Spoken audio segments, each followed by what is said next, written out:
I'll have you as well. F1 2021 is upon us. The year has flown by, and so has the F1 season so far. And it's time to look at the new game. And I'm joined today by Tim. Hello, Tim. Hey Alan, great to be here as ever. Great to have you, and good to have you, and good to have your Formula One chat as well, looking at the new game. So, F1 every year, Codemasters look to build on it piece by piece. This year, the highlight has been Breaking Point. Tim, I guess really take me through, in our review today, take me through a bit about the game, what it's all about, and what gamers can look forward to. Tell me your initial impressions. Yeah, of course, I'm happy to be here today and talk you through that. I'm going to be quite bold to begin with and say that F1 2020, last year's game, I was not a fan of at all, quite frankly. And after we did our review a year ago, I barely turned on the game once. I just didn't like it. I was like, it's too much in there and not much thought had gone into it. Mm. So, in all honesty, coming into this year, I was like, is it just going to be a repeat? Have they actually tweaked anything? Is this breaking point just going to be like a cover, a smoke screen, so to speak, in terms of the rest of the game? I have to be honest, from what I've seen so far, I'm very wrong on that assumption. F1 2021, first and foremost, is a huge title. There is so much to do, so much to get t stuck into, and I think whatever aspect of racing games that you like, it's encapsulated in F1 21. So let's start off. The headline mode is Breaking Point, the new story mode. If anyone's played the story modes in FIFA, for example, it follows that sort of theme. And whilst this was clearly produced prior to EA's acquisition of Codemasters, it is interesting to see how the franchise is moving in this direction, timely for that EA acquisition. So seeing how it develops in years to come is going to be interesting. But Breaking Point, you take control of well, two characters actually. Aidan Jackson and Casper Ackermann. Um, Weird names, if I'm totally honest with you. I've never come across a Casper in my life, and I certainly doesn't really sound like a Formula One title. Um, but he plays this. Casper is this older Dutch racing driver, and you play a British upstart driver. It's almost like Max and Lewis, but in reverse, really, in terms of the changing of the guard. It's a bit of a cute story, really. It's got like references to when, say, Lewis came into the sport, this upstart, trying to muscle in with the big boys and sort of the experienced folk, and the older guy being irked by his career is coming to an end, so to speak. So you play aspects of this story as both drivers through the story mode, and you have different situations that you're put into. It sounds great, and I think if you say put it on an easy level, and you get three options: easy, medium, and hard. If you put it on the easy mode and you just play through, it's pretty quite an engaging story. I put it on the challenging mode because I wanted, to play it as it's intended. It's not as that there are some story modes, story elements within the progression which is a little bit challenging. And of course, if you don't do what's required to complete that aspect or that chapter in the story, it's it then comes up saying mission failed. You have to do it again. So the kind of it is a negative in that whatever you do, it has a very linear path through the story. I'll give you an example, a chapter which I've just on at the moment. You're in the Russian Grand Prix, the last few laps. You're on a fresh set of tires. You're in like 12th position or something, and the challenge is that you have to finish in the points and score the fastest lap. First attempt of doing it, I got up to fifth, but because I didn't set the fastest lap, I failed. Now in reality, now basically I'm racing as Williams. You know, in reality, if Williams finished fifth in the 2020 season, which or no 2021 season, which is what this aspect of the story is sitting in, no team manager is going to be going, oh, well, you failed because you didn't score the fastest lap. It's that aspect of realism, which is like, it's almost like the fastest lap aspect should be the bonus, not the core of the story mode. So it's that sort of aspect where the story mode is great, but it could be easily developed, and you should, regardless of what the result is, there should still be a path through the story. Then it gives that replayability to go back and perhaps it has an alternative ending and those sorts of things. That's what I would like to see in 22, 23 if they assume they continue that development. Insanely, it is one route. There's one end story. That is it. There's no alternative. So it's either you complete the storyline and the goals that you are set, or you don't complete it at all. Yes, I think it does what it set out to do originally, in that it brings aspects of the game. You play on various tracks. Um, uh, you play in Formula Two. You play, you in various teams. You choose the team that you want to do. So it is a good overview of what the actual game is itself. But there's certainly room for improvement, and they can definitely improve on that in years to come. I think I've started, because of the sheer size of the game. Only had a few days to sort of experiment with it, so it's been a bit of a whistle stop tour of all the features. But my team has been developed again this year. I'm still on the fence in terms of this whole notion of you are this driver manager, which is something that just wouldn't exist in today's day and age. Maybe back in the 1960s, but not in 2021. So from my side, I would still love to see a mode where you control two drivers and you fade in and out of both drivers, echoing back to the Jeff Cameron Grand Prix days. So it sounds like a breaking point is a good addition in terms of it sort of year on year. Though it's a linear experience, it gives the option to build on in terms of developing drivers and developing you as a driver as well. And I've mentioned this before, but a driver can change in their career. You can perhaps not like them when they come into Formula One and they grow on you, or you like them and then you don't anymore, and they change throughout, and you do as a driver as well. So it'd be interesting to see where you travel in this career, the twists and turns of the story, and the options that they can give you for the future. Though I can imagine the writers will find that a very complex scenario to bring all that together. The potential is there. But Tim, you've enjoyed F1 2021 considerably over 2020. Can you tell me some of the other core elements that have improved year on year, the changes that have really sort of set this off for you? Yeah, absolutely. And I think probably best to just rewind a year, when 2020 brought in the other big feature, which is My Team, where you create your ideal environment. You create your team. You are this bizarre driver manager, something which I'm not a fan of openly. I think you being the manager, but you control both drivers with it sort of fading in and out, and controlling both during qualifying and race, echoing back to Jeff Crammond's game modes they had on the Grand Prix series of titles back on Atari, Amiga, and PC back in the 90s. But perhaps that's something which Codemasters and EA will consider at some point. But for now, it's the second year of My Team. There are some nice changes, small tweaks, and that's all that was really needed, because one of my biggest bugbears from last year was that My Team was essentially driver career.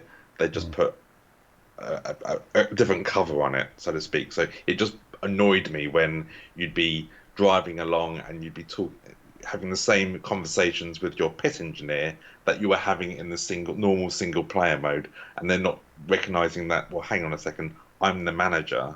Why are you treating me as if I'm just a bog standard driver? At least they're actually referring to you as, all right, boss. Now, Right. for example, Yeah. on the radio, it's that small little tweak Yeah. where it just differentiates between the game modes, which I think was key. Um, you do get, it is a little bit Fantasial. The whole concept of My Team is Fantasial. Let's be honest.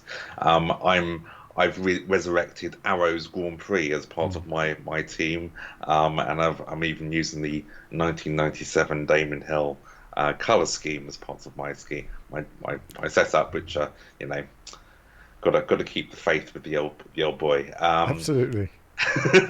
But what is a little bit Fantasial, and again, if you got the deluxe version of F1 21, you get access to iconic drivers, which you can then add to your team, which is, I don't know, it has a nice sort of like game aspect, but do I really want to have David Coulthard or Jenson Button or Felipe Massa? Rosberg as part of my lineup. It I'm the purist. I'm the realist. I like the simulation aspect. So I'd rather have, as I have got at the moment, Giuliano Alesi as Mm. my number two driver, who's coming up through the ranks. So they're nice things to have, but I'm sure there'll be some great videos coming out there over the next year of people having dream setups with Schumacher and Rosberg in the lineups going forward. So, but anyway, that is a nice addition, and seeing how that develops, and I think links nicely into driver career. Um, you've now got the option to doing a full Formula 2 season, and you align yourself to a driver academy as you go through that career mode, which I like. So I'm started off. I'm working, driving for Carlin in the Formula 2 season. It is the 2020 season because the Yeah. 2021 cars will come at a later date. But it's great to have that and have the full race format, sprint race, feature race, through that career mode, and then you sort of develop and you can choose when to move into Formula One as part of the driver academy that you've signed up to. So again, it's great to have that sort of realistic aspect.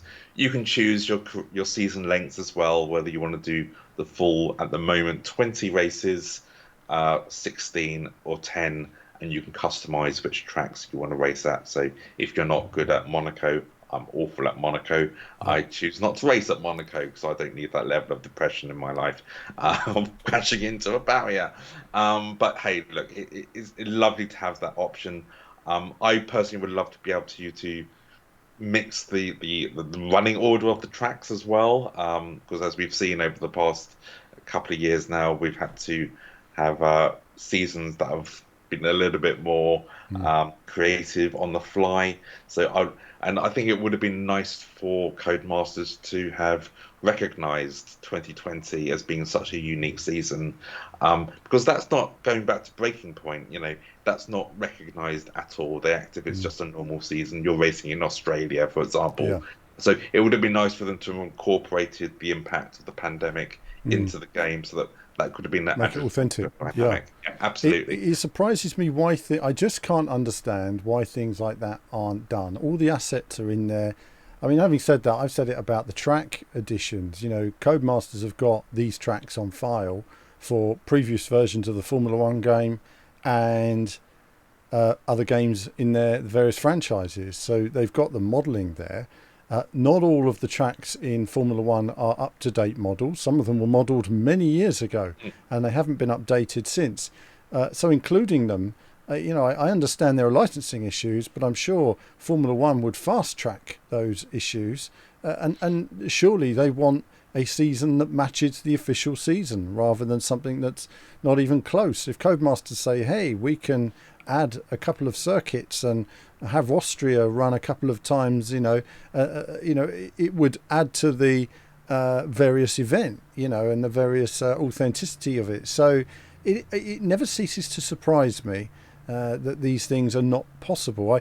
I always remember the licensing conversations of this needs to happen, but that was 10 years ago. That's all is streamlined now. So I am always quite surprised at that. A couple of other things you mentioned in the past as well, the mechanics. Wouldn't it be nice to have different mechanic voices, something a bit more authentic to give each team a bit more flair? We still don't have that in the game as well, and I think that's something that would give it a bit of something. I'm just going to add a couple of elements here as well. Steering wheel control. For me, the steering is not as good from default this year. It wasn't last year and it's not this year. I find that they've built in quite a bit of understeer into the cars. It's taking a lot to turn the cars into corners. You're having to brake earlier, turn in, come off the power for longer. You really do need to tune your wheel. And that's something which I've always felt is the actual standard tuning should actually be an optimum tuning to get you around the track. And it's definitely not right now in F1. You do need to change those settings. Now, a lot of wheel fans will immediately say, well, I expect you to change the wheel settings. But no, the actual default should be pretty much the best way to have it. It's how the nuances you wish to have in the car, which is then where you tune it from there. So it's something that I still feel needs a bit of work with the tuning. As for the handling, it's hard to really understand. We are at a point now where it's very difficult to know what these cars are actually like to drive. I don't necessarily get all the feeling I would like. I still think there's a fair way to go. There are other sims and games I play where I can position the car perfectly. I always know roughly where it's going to go. I think Formula One's still got a nature to it that feels a bit disconnected from a driving perspective. It still has that, just doesn't quite communicate to me traction in the way I would like. So there's still a lot to do in terms of handling, a lot of steps forward to be made. And I will also say, I've been playing the PS5 and the Xbox Series X and PC versions just to see what they're like in comparison. And the PS5, immediately you put them on and you're like, wow, this is a beautifully smooth, polished experience compared to what we've had in console. This is the best Formula One console experience you've ever had. It really is very smooth, high level of detail. It's funny, graphically, I thought when I first played it on PS5, I thought it's better than my PC. It's not better than my PC. My PC, which is a GTX 1080 and technically less powerful than my PS5, still looks better than my PS5.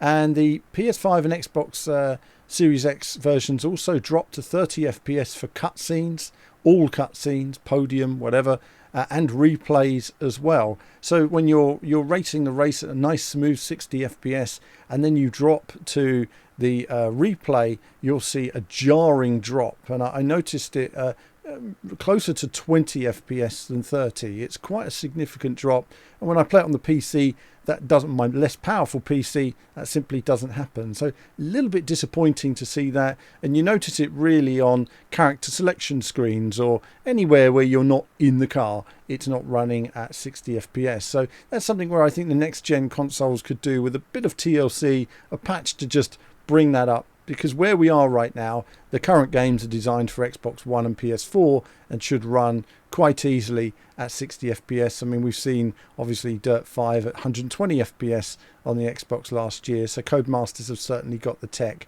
and I hope they can deal with that as well. This is the first game with EA. It's quite funny seeing EA logo on the intro to Formula One. It kind of feels weird now that it's an EA Sports game. There's been some concerns about testing and bugs and the transition that is going to be as well. And I am having some wheel issues, but I'm not certain if it's my wheel or the game at present. So I'm going to do some more testing on that. But either way, I think Codemasters have got a pretty solid, polished experience. We haven't managed to test it online. I will say that at this stage. And that's something I think needs a bit of further clarification. Tim, one of the things that you were a bit frustrated about in the past was test programs.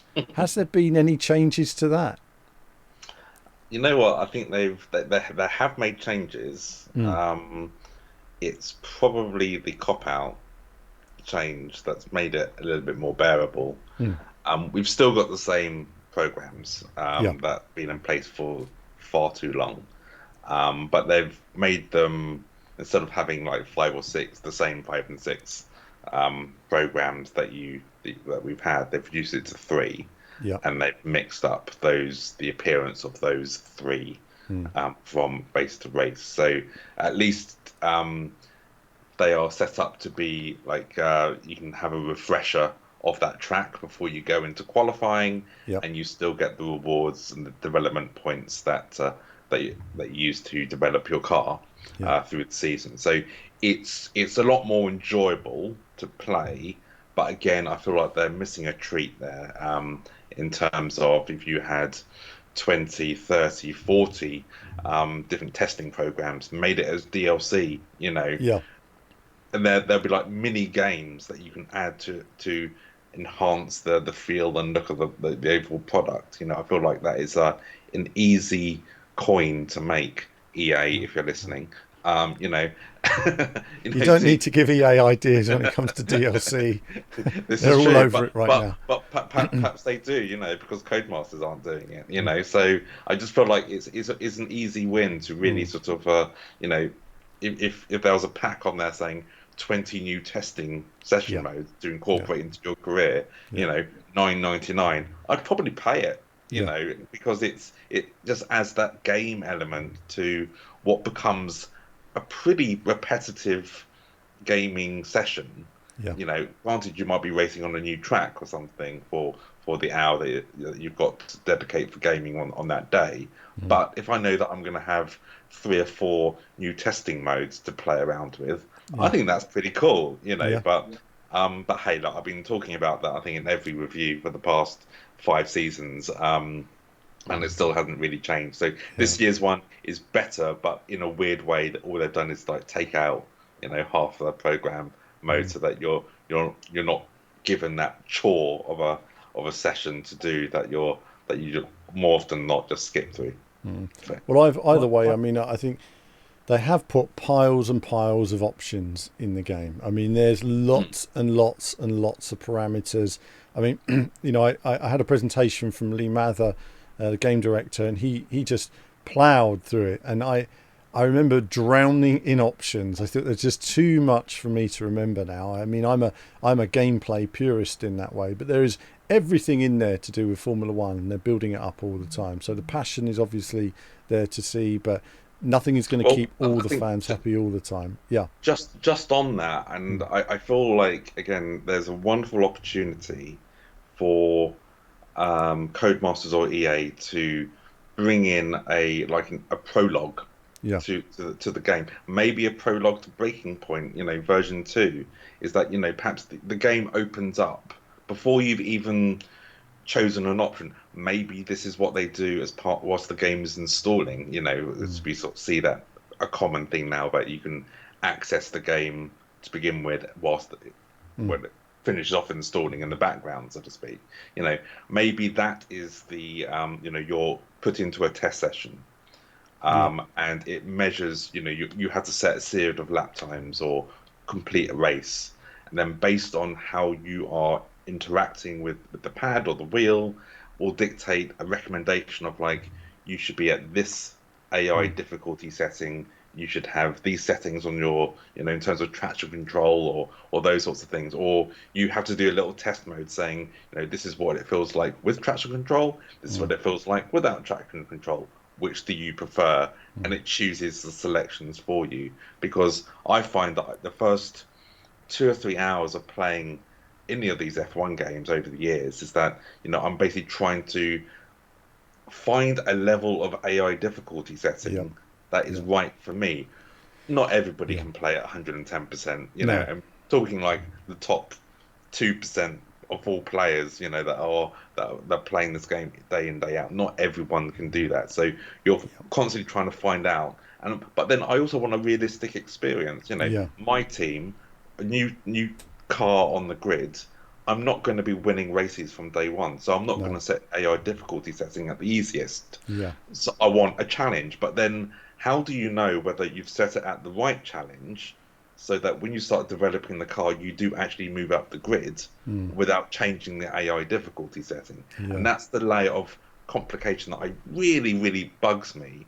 Mm. But you have to sort of go through that sort of guesswork to really sort of see whether it works. And I kind of feel like with all of the level of options you've got, you Mm. can create a game and a challenge that is right for you, Yeah. but it shouldn't be down to the user, the gamer, to do all of that hard graft, really. Yeah. Like, echo your point on the handling, it should be pre-set up Mm. to provide a challenge for you.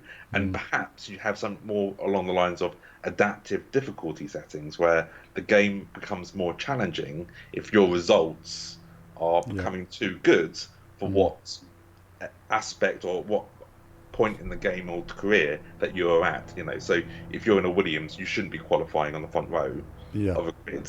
So the difficulty levels needs to go up. Yeah. But you don't need to be told that. It's just that's what's happening in the background. Yeah. I mean, that's such a difficult parameter because you have so many players. I mean, the problem is the players that are most vociferous online are the top 0.1% of Yeah. players. They're not even the top 1%. They're the top 0.1% of players. The average player will hardly ever do a clean lap on a circuit. They will go off every single lap of every single race they ever play. It's hard to imagine how many I've heard data from games companies that tells me just how poor most players are at playing these games. So when the game comes on, you really do need to have all assists on for everybody. The AI is a really tricky thing because, remember, you're going into Formula One at a high level. You're going into top flight motorsport on your first game. There's not that years of preparation and building yourself up. I think that dynamic difficulty is tricky. I always find if you knock it to somewhere around 80 and work your way from there is a good starting point if you're a competent driver. The 100 plus percentage is really for your hardcore guys who are on it every single day, maximising every lap. I mean, I can't be doing that. I just want to play it and enjoy it, feel a little bit badass in my own little world. And that's what you really want to do. So, no, I agree. I think developers are always keen to improve experiences like that. I think as many presets as possible. I find that it's all the little things, and that's why I was mentioning about the steering wheel scenario. The steering wheel for me is I'm not happy with the wheel.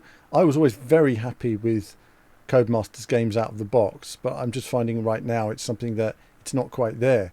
There is this understeer thing going on with the wheel out the box, at least on what I'm experiencing, and that's not the way it was. It was always on point for the degrees of rotation I used. So yeah, there's always improvements to be made. One of the things that's not in it this year, of course, is the classic F1 cars, which for me is a bit of a loss. I do like my classic Formula One cars being in there. So I suppose I can see the focus is on Breaking Point this year, and no doubt we'll see them come back on a future version, but I do look forward to more. You can't help but think that the models were pretty much already done from last year. They wouldn't have a higher resolution model with increased graphical power. Surely wouldn't have been a hard challenge, and with having iconic drivers in, you could have just paired one car with each of the iconic drivers. Rosberg's 2016 winning Mercedes, for example. Yep. There are plenty of cars from Schumacher's back catalogue and all those sorts of things. It just feels like it was almost like I can't help but think that they're going to drop it for a couple of years, and then in 2023 you'll be like, oh my god, new feature, classic cars. Like this hasn't come up again. So but we kind of hope that one day they'll do a full season, or with all the classic tracks, or I'm sure there would be entertainment for relive the 1996 season, with all the cars and all the tracks as it was back then. It just seems like obvious DLC once again. It's like it's there for the taking, surely. But I'm sure it'll be rethought of, reimagined, and it'll come back as an amazing new feature in a few years' time. I do see that F1 as a service would work well, because if you could build a sort of wallet and you could say, right, I want these tracks from history, these are what I want, I would happily pay for those cars and tracks from the eras of Formula One that I'm most passionate about. The hybrid era is not necessarily an era that's enthused me like previous eras of Formula One. It was much more competitive, and a lot of younger viewers won't understand, because the results don't always tell the full story. I mean, Schumacher had a couple of years where he was very dominant, but and so did Vettel, but it wasn't quite like we've seen in this era. There was always a bit more. If you were in the top three teams, you always had a chance of a podium, and other teams often got in there as well. So I would love to see it, but the handling, the whole structure. It's one thing I am concerned of is that we're putting so much focus into breaking point, the new modes, the million options. I'm all about the driving experience, and I do feel that the driving experience still needs quite a bit of work, and the graphics and moving it all forward. And I hope that when we see the transition to the next gen, the proper transition in probably 2 or 3 years, we take the whole physics forward, because, and I'm sure with EA's investment, we're going to see some big changes at Formula One. But I think that's about it really, Tim. I think we've covered most of it today. British Grand Prix this weekend as well. Looking forward to it. Just a quick word. We've got qualifying and sprint qualifying. What do you think of all this? How long have we got? In short, I think it's great that they're experimenting. I think in a season where there'd be minimal regulation changes, I think I'm all for change. I think it's worthwhile trying it out. If it's an absolute flop, then it'll just go down in the annals of history in line with one-shot qualifying and all the other things that they tried to do. There is an argument of there's nothing wrong with qualifying, so why are they trying to fix it? But as it was described to me a little while ago, it's actually now a 300-mile race split over 2 days. Yeah. I think that's not actually a bad way to look at it. So maybe if, say, Lewis or Max crashes out on the first corner of sprint qualifying, we know that they're going to have to fight through the field tomorrow. So, and I think that's pretty much what the overseers Ross Bourne and his team are probably kind of hoping for, really, that it does mix up the grid in that regard. So looking forward to it. I'm going to keep an open mind through it all. I'm quite intrigued by seeing an evening qualifying in Silverstone tonight, or 5 p.m. or no 6 p.m. UK time in the UK, which would be unusual and great for the fans that are there at Silverstone today. I'm sure be a good party atmosphere. And then we'll see what happens, really. But say keeping an open mind, and excited to see how it develops, and if it's a success, to see how then it plays out in the long term. It sounds like it's only going to be at certain races, which is again could throw a bit of a dynamic. It wouldn't work at Monaco, for example. There's no point doing it there. No. But one thing which I did see yesterday is that they're not going to give trophies. There's no traditional podium for the sprint race, but they are going to reintroduce wreaths, which is what we had from back in like the 70s and 60s and 70s. So I think that's going to be absolutely a VVV week. That's what we need.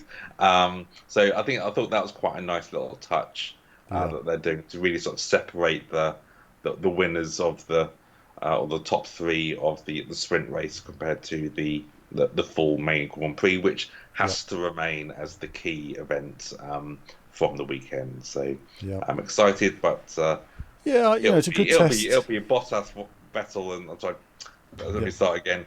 It'll be Bottas, Hamilton, and Verstappen, no doubt, on the top three probably anyway. So. Yes, I mean I'm keen to see. I mean, I've seen fans asking, as we've said in the past, right, do your sprint qualifying, but no radio communication with the pits. All the sensors turned off. The driver has to drive the car. They put the tyres on, and that's it. No feedback at all. Just drive the car. There's way, way, way too much data for drivers helping them these days, and it would be nice to see them just drive a car without all of the technology and electronics on the car, because the technology is overtaking the sport in my eyes, and it'd be good to see just some man and machine interpreting the car, looking at the tyres, feeling the tyres, understanding the tyres, how to drive as well. And if we could bring that into sprint qualifying just to try it out, it would be good, because there'll be a lot of drivers with the limited setup time available won't get it right, and they'll go out there and they'll burn up their tyres and they'll be vulnerable at the end of the race, or vice versa, in terms of those who really understand and get the way the tyres work. So something I'd like to see. I think proof of we've always concept. got the hope that computer games can mimic real life. Perhaps real life needs to mimic computer games, because it's harder to play the computer game than it is to drive a Formula One car, isn't it? Yeah, absolutely. I mean, you've got more going on. Your engineers, your mechanics, and all that kind of stuff. I mean, there's a lot going on that we don't even know what engineers do behind the scenes on these cars, and we don't really know the difference between the cars either. Nobody knows, because they never tell you what assists a Mercedes has compared to, a Haas, for example. Also, I will just mention the 2022 car was shown yesterday. It's quite an odd presentation. There they were, standing round the car in silence, and it just felt like an odd atmosphere. Also odd because we've seen the car before, and here is the car. Oh, I've already seen it. And the drivers are going like, yeah, looks amazing. Yeah. Oh, looks amazing. Love that. Well, I think to myself, well, I saw a mock-up, 2 years ago. I mean, I know we're seeing it in the flesh, but it doesn't make any difference because it's still just a mock-up. God knows what the real cars are going to look like when we see them next year. So I did find it was a very strange, somewhat flat presentation. So, but either way, I'm very excited for the prospect that F122 brings and the big change it's going to mean, and maybe, just maybe, that will mean Codemasters actually make a bigger change next year rather than just, like you say, sticking with the current formats. They take that step forward graphically with physics as well, because it will need new physics. And hopefully with the extra resources of EA, whether people are, EA going to massively change the structure of Codemasters, time will tell. But in the short run, we know the size of EA and what their resources they have. So hopefully, from a testing and development perspective, there will be some good changes that will create a better product for 22. So be curious to see how that develops. Absolutely. Well, on that note then, Tim, I guess really just to finish off then, final word on F1 2021 overall for viewers who are watching. What do you think? What would you give it? It's a huge title, something for everyone. It's a strong 9 out of 10 for me this year. I've been known to be critical, and you'll know that I've been known to be critical in previous years, but I know this is a title that I'm definitely going to be playing right up to 2022. Brilliant. Well, thank you for that, Tim, and thank you as well for watching. I hope you've enjoyed a bit of a chat today. Do like and subscribe. It supports what we do on the channel, and no doubt I'll be having a few more videos just comparing the various console versions coming up as well. Do let me know what you think of the game. If you've been playing it, have you encountered any issues, whether they're bugs we haven't encountered or whether it's online and areas you feel that online are lacking you'd like to see improved. Do let us know in the comments. Developers often see those comments as well. But that's it from both myself and Tim for now. As ever, more soon.